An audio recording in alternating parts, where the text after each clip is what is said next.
Is it not written in your law that ye are gods? You understand what I'm saying? So it just depends on what level you on based on, whether you're human or whether you're immortal.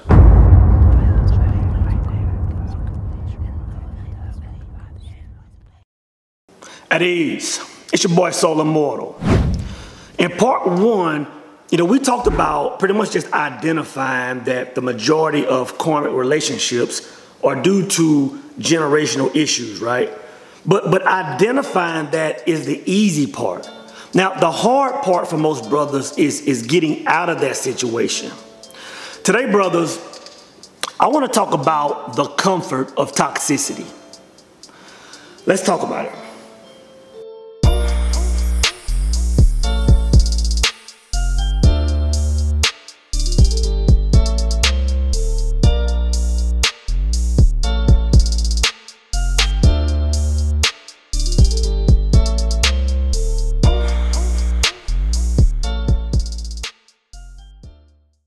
So, you broke free of your situation, right?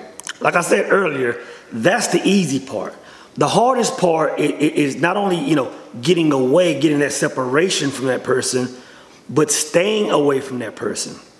Now, for you guys that haven't been in a karmic relationship before, I know in your mind you're just thinking like how? Like you're sitting there telling me that you were with a woman that could have possibly cheated, that was doing all these things, but now you're having an issue, separating yourself away from her. And it doesn't even sound like it makes sense, right? But the guys who have been through it, the women that have been through it, you fully understand what it's like being in that type of situation. So the question is why first, right? Why do people go back to these situations? Now, I can only speak for myself when I was going through that whole thing, right? And for me, I would say the first thing was, the fear of the unknown.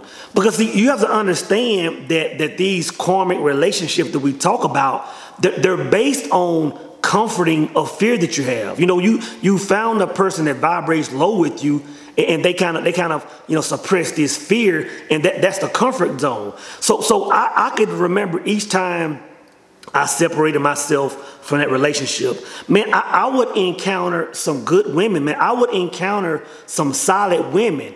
And the thing that I remember, man, just as soon as my ex would kind of just pop up on the scene, it was almost like I would just backtrack. And I would say, why, man? Like now I ask myself, why would I do that? And I think a lot of it was, again, just fear of the unknown. Even though the situation that I was coming out of was toxic, I was familiar with it. There was a high possibility that things would go south. There was a high possibility that there may or may not be some cheating involved. But at least I knew how that situation moved, right? At least I could identify with every part. I knew what was going on. And there was a comfort in that toxicity, right? Now, the second thing on why I say, why I personally was going back, to my old situation was due to, a codependency, man. Now, when I was going through it, in my mind, this is how I saw it, brothers.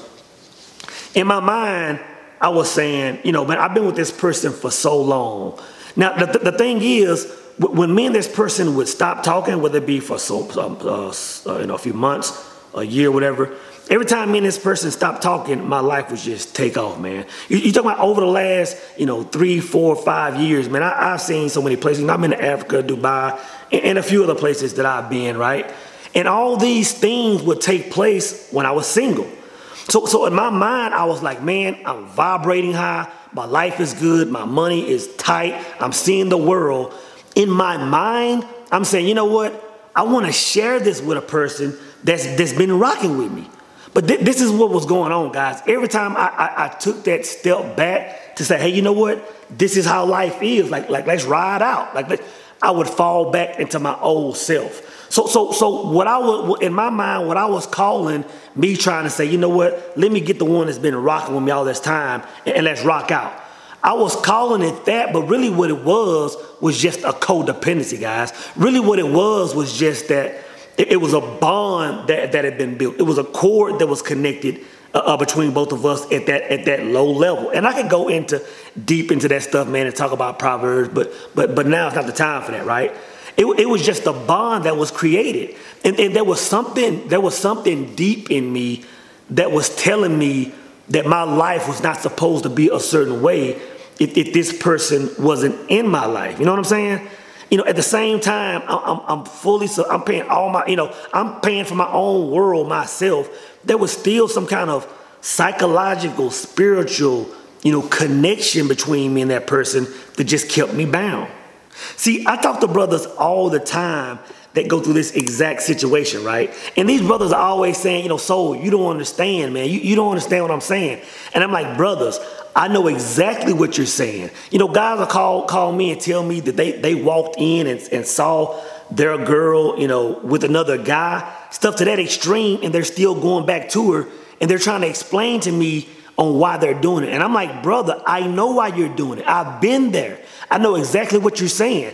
And I'm saying, brothers, what you need to do is walk away. And they're like, but Soul, you don't understand. I'm like, brother, you need to walk away. So what these brothers end up asking me is, well, if I'm in a karmic tie, then how do I get out of it?